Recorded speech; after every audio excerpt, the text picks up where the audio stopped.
اللہ کا مطلب کیا ہے؟ علی کی عزت کی قسم فکر میرا نہیں، میرے استاد محترم شہید ملت جعفری فرماتے تھے بقیت اللہ اسے کہتے ہیں جس کے بعد اللہ کے پاس بھی اور کوئی باقی نہ ہو۔ سلامت رہیں، آپ ہمیشہ زندہ باد رہیں، اللہ آپ کی زندگی کرے بھائی۔ میری طرف دیکھ لیں، کلمات عدل اور سچائی سے مکمل ہوئے، لیکن یہ کلمات مکمل ہوئے کیسے؟ ان کلمات کے مکمل ہونے کا وسیلہ ہے وہ پاک معظمہ جسے دنیا ملکہ روم بھی کہتی ہے، جسے دنیا سیدہ ام القائم بھی کہتی ہے، جسے آل محمد مرکز امید آل محمد بھی کہتے ہیں۔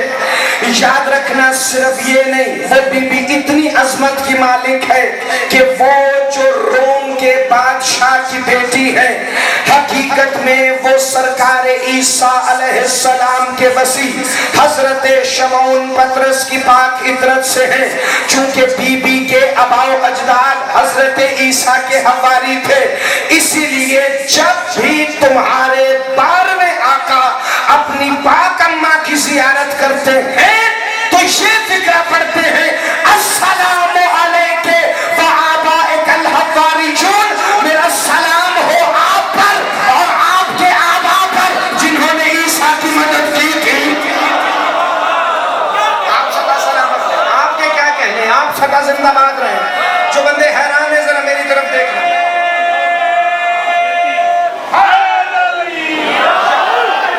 موضوع آج کا بڑا ہے۔ انکل امیر مختار میں نے 6 محرم کو آپ کی مجلس میں سرکار کے آباء و اجداد کا پاک معظمہ کے آباء کا ایک مفصل تعارف پیش کیا تھا، لیکن آج صرف میں نے حوالہ دے کے اگلی روایت کی طرف بڑھ جانا ہے جو میں نے اس دن نہیں پڑھی تھی۔ اب میں تو اتنا ہی کر سکتا ہوں کہ 6 محرم کو بھی پڑھی ہوئی مجلس یاد رکھوں، باقی تو اب آپ کی مرضی ہے، جسے یاد ہے اسے یاد ہے، جسے نہیں یاد ہے اسے ساتھ ملاتا ہوں۔ پاک معظمہ کے آباء و اجداد کا وطن ہے روم۔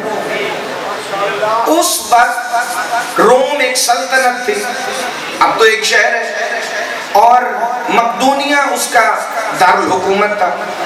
یہ سارا حصہ آج کل ساؤتھ ایسٹرن یورپ یعنی جنوب مشرقی یورپ میں، جنوب مشرقی یورپ یہ تقریباً یورپ کا 48 سے 50% حصہ بنتا ہے، اور اب اس کے مقدونیہ کے مختلف حصے ہو گئے، کوئی بلغاریہ میں چلا گیا، کوسوو میں چلا گیا، اس طرح یہ بٹ گیا ہے مقدونیہ۔ لیکن اس وقت یورپ کا 50% حصہ جاگیر تھی امام زمانہ کے ننیال کی۔ وہ جو پوری کائنات، یہ تو تمہیں ظہور کے بعد پتہ چلے گا نا کہ سرکار کی حکومت کہاں کہاں ہے، فی الحال صرف اتنا سن لو جو 18,000 عالمین کا مالک ہو اس کے لیے یورپ کوئی چیز ہے ہی نہیں۔ میری طرف دیکھ، میں اگلا فکرہ پڑھوں۔ پاک معظمہ کا جو ظہور ہوا ہے ظاہر، وہ اس مقام پر ہوا جسے آج دنیا استنبول کہتی ہے۔ اب تم خود اندازہ کر لو کہ جب روم کی سرحد استنبول سے ملتی ہوگی بلکہ اس کے اندر شامل ہوگا تو اس سلطنت کا اپنا معیار کیا ہوگا۔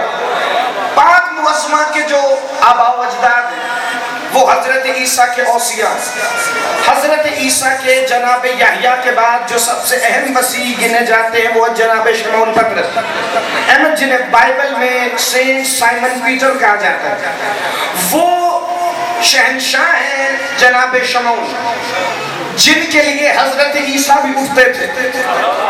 جب وہ پوچھتے تھے نا کہ آپ تو نبی اللہ ہیں، پھر اپنے وسیع کے لیے کیوں اٹھتے ہیں؟ کہ اس لیے کہ تیری عطرت سے۔ مجھے جملہ پورا کرنا ہی نہیں پڑا، تم خود سمجھنا۔ توجہ بھائی میری طرف ہے،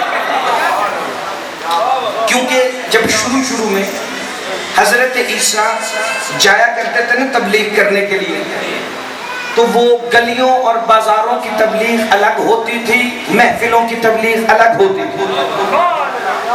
علی اصل جتنے حضرت عیسیٰ نے انجیل میں تبلیغات کی ہیں وہ ساری تبلیغیں ایک طرف، اور جو عیسیٰ گلیوں اور بازاروں میں شیخ صاحب تبلیغ کرتے تھے نا وہ ایک فکرہ ایک طرف۔ گلیوں بازاروں میں عیسیٰ پکار کے کہتے تھے لوگوں اب بھی وقت ہے، سنبھل جاؤ کیونکہ آسمان کی بادشاہی قریب ہے۔ زندہ باد، آپ سدا سلامت رہے۔ جس کے کے چہرے پہ حیرانگی نہیں ہے، وہ بندہ میری طرف دیکھے۔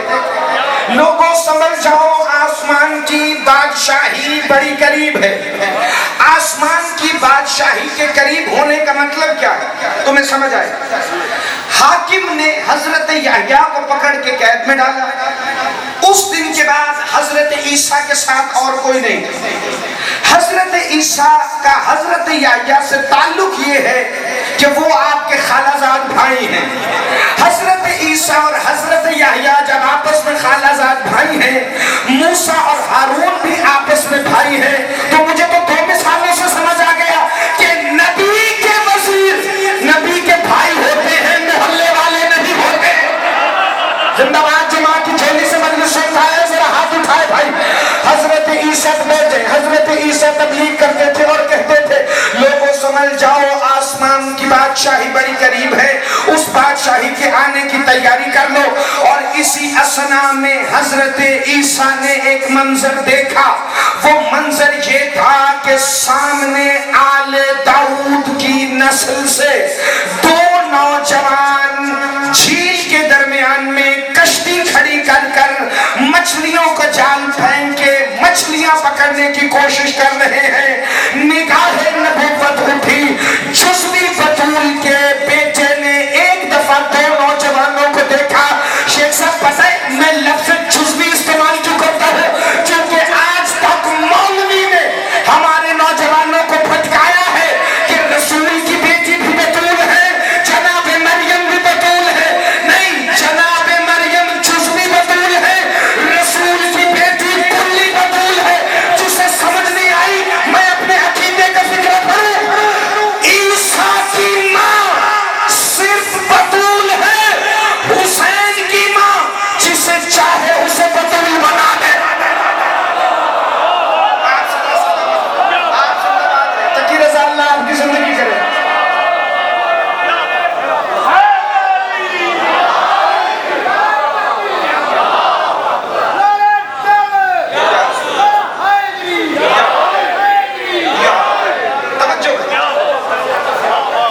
ایک دفعہ حضرت عیسیٰ نے دیکھا سامنے 2 نوجوان تھے، ایک جناب سیدہ ام القائم کے جد جناب شمعون پطرس، دوسرے ان کے سگے بھائی جناب اندریاس، جنہیں بائبل میں اینڈریو کہا جاتا ہے۔ ملک نواز صاحب آپ دعا فرمائیں گے، میں آج اپنے بزرگوں سے بھی دعا حاصل کرنے لگا ہوں۔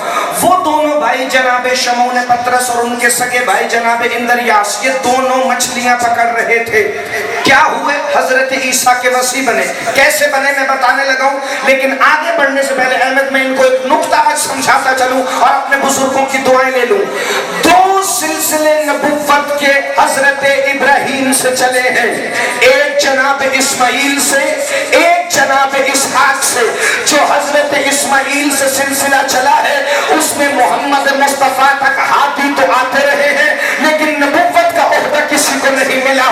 جو سلسلہ جناب اسحاق سے چلا وہ حضرت عیسیٰ تک آیا، اور اس سلسلے میں کم از کم 5000 نبی آئے ہیں، 5000 نبی آئے ہیں، 5000 نبی عیسیٰ تک آئے ہیں۔ پھر جناب شمعون وصی بنے ہیں حضرت عیسیٰ کے، حضرت اسماعیل کے سلسلے سے آخری نبی آئے ہیں محمد مصطفیٰ، ان کے بھی 12 وصی ہوئے، حضرت عیسیٰ کے بھی 12 وصی ہوئے۔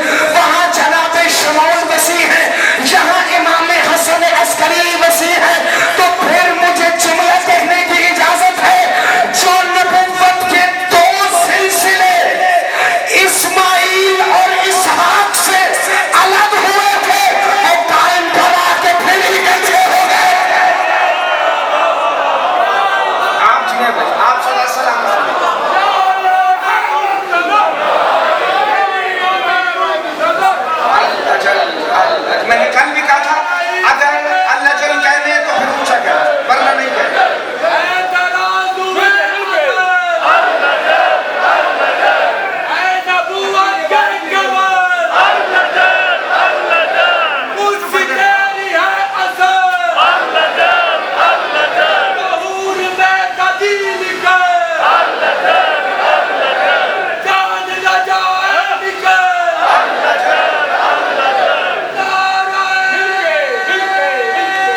جملہ نہ کہہ دوں، حضرت اسحاق سے حضرت عیسیٰ تک کم از کم 5000 انبیاء آئے ہیں نسل اسحاق میں.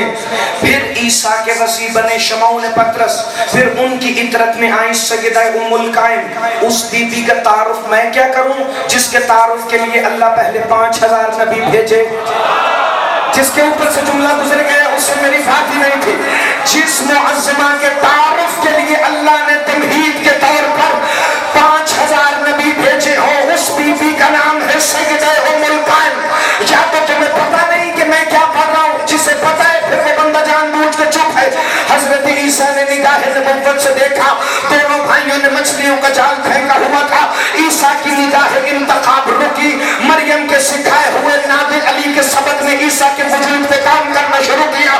ایک دفعہ حضرت عیسیٰ نے اشارہ کرتے کہا تم دونوں کیا کر رہے ہو؟ کہا ماہی گیری کر رہے ہیں، ماہی گیری کر رہے ہیں، ماہی گیری کر رہے ہیں. ایک دفعہ عیسیٰ نے آواز آ کے کہا آج کے بعد ماہی گیری نہیں، آدم گیری کرنا. زندہ باد علی کے شیعہ جو ادب شناس بندہ بیٹھا ہے اس کا ہاتھ اٹھنا چاہیے تھا. آج کے بعد ماہی گیری نہیں، آج کے بعد تم آدم گیری کرو گے. کہا وہ کیسے؟ کہا مجھ تک آؤ میں تمہیں بتاؤں، مجھ تک آؤ میں تمہیں بتاؤں.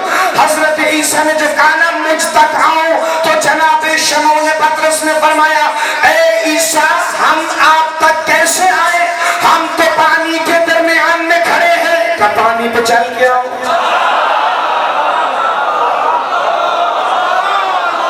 یا تو آدھے بندوں کی مرضی ہے کہ میں جملہ رکھوں، یا آدھے بندوں کی مرضی ہے کہ میں سمجھا کے پڑھوں.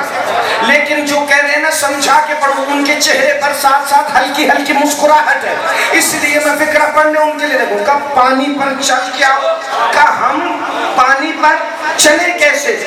عیسیٰ نے پہلا قدم پانی پہ رکھا، پھر دوسرا رکھا، پھر تیسرا رکھا.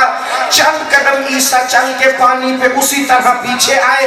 کہا جیسے میں پانی پر چل کے آیا ہوں ویسے تم بھی پانی پر چل کے مجھ تک آؤ. بندے نے چھٹے امام سے پوچھا تھا مولا کیا عیسیٰ پانی پر چلتا تھا؟ کہا ہاں، اگر ہماری معرفت زیادہ ہوتی تو ہوا پہ بھی چلتا. زندہ باد. جس کے دل میں شک کا بیج ہے اس بندے کا ہاتھ اللہ کرے اٹھے.